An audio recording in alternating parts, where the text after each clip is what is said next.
This is what we were promised, a drone that can follow you down a mountain without crashing. In 2015, the Lily drone raised $34 million on the strength of this video, which shows a guy just throwing it up in the air and having it follow him down a hill snowboarding. Thing is, it wasn't true. This video wasn't shot with the Lily drone at all, it turned out, and the technology wasn't capable of following you like that 3 years ago. That was the vision, but the reality has come pretty close. This is the Skydio R1, a $2,500 drone that can actually follow me around.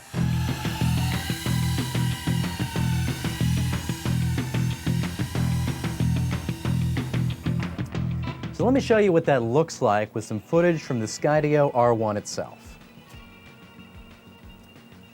This is one of the very first clips I shot with the Skydio, and it's a little bit tame to start, but this is still not somewhere I'd generally fly a drone.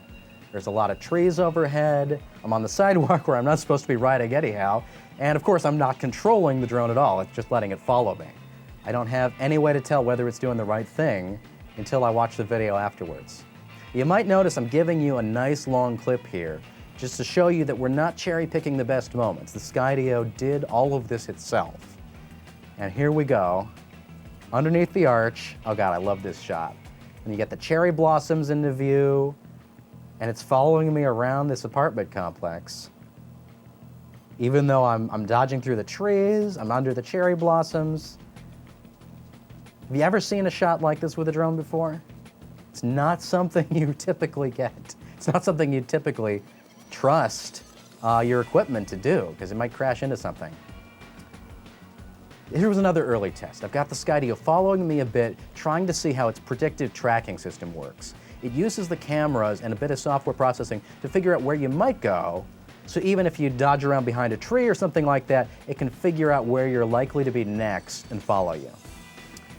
It's also got the ability to climb up way up high if you like, if you want to get a different perspective. It doesn't always have to be right down behind you. This was a speed test I was trying, the Skydio, to see if it can catch up with me, if it can follow me when I'm going full speed on the road bike.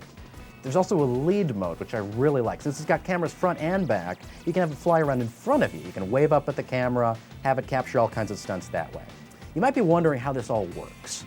The Skydio has 13 cameras on the top, every corner, and on the bottom, 2 in each place, so that it can kind of stitch together a map of the world around you, a 3-dimensional map where it knows where all the obstacles are. It's a technique called SLAM, and it's similar to something that self-driving cars use right now. Oh yes, the foliage. Okay, so I took this to a park nearby my house so I could see how it could handle dense foliage. And did pretty well. I don't know if I like all the blown highlights here. It definitely had some trouble with the bright sun coming down through the trees and still trying to capture the dark regions underneath. But it's pretty great, and this is somewhere I would never, ever fly a drone. Normally, you trust a drone to come back to you, to try up in the sky. Oh yes, that's right. Skydio warns that it can't always dodge little tiny thin branches like that, and I'll show you a bit more of that later. I don't know if I really like this shot. I like the blue skies, but it's a little bit dim and gloomy on the ground. I do like that it's got this program where it can orbit around me and kind of get you that 360 without even trying. So it's pretty good at not hitting people, which I like, but it does still startle them. I got a lot of weird looks with this drone, walking around the street, taking it places that you wouldn't normally take drones. And a couple people gave me the evil eye. And then I've also got an issue here. This is where I discovered, this is the first time I discovered that the drone can't always follow you through all kinds of narrow passageways. At the Jeep, it couldn't follow me past the Jeep, it was a little bit confused. And I think in a sec you're gonna see as it rounds the corner, it's not gonna follow me here either. It just doesn't know what to do. The cameras, they look left, they look right, they're like, there's not enough space to get through here, and it doesn't follow me. And so you have to come back and get it. So there'll be these times where I couldn't quite trust it to follow me through all the things I was doing. If you got a space that's wide open, you don't even have to look at it. You can trust it to do its thing most of the time. But if there's an obstacle, if there's anywhere where it's like, it's not sure what to do, you might look behind you and realize it's gone.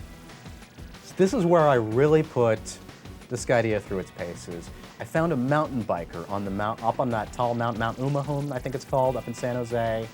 And I said, go for it. Let's see if we can follow the Skydio in this mountain path with all this shrubbery. And honestly, it did a pretty damn good job.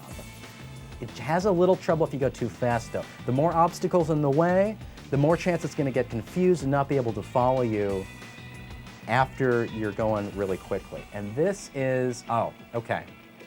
So watch this. This is where I really got a little bit concerned. I realized that it wasn't quite what I wanted in a drone yet. This is the biggest limitation of the tracking system so far. If it does lose you, it might go around and try to find you again and then hit something. If you're in an area with those thin branches. Again, it didn't see those thin branches, hit the obstacle, and that was the end of it. Oh yeah, this is definitely borderline for what the tracking system can do. It was starting to lose track of me there. It was a little bit shaky as I made that transition from dark to light. This time I was able to make it because it still had a good glimpse of me the entire time. It was going through, it was able to follow me through the tunnel. The Skydio's still got a lot of limitations for a $2,500 drone. It's not something you can just fit into your back pocket, throw up in the air and forget about. And it's not exactly a filmmaker's dream either, since it doesn't have dedicated manual controls. But it is the beginning of the realization of that dream that the Lily drone made us believe in. And I wouldn't be surprised if 4 or 5 years from now, every drone has these features. Every drone could theoretically follow you around.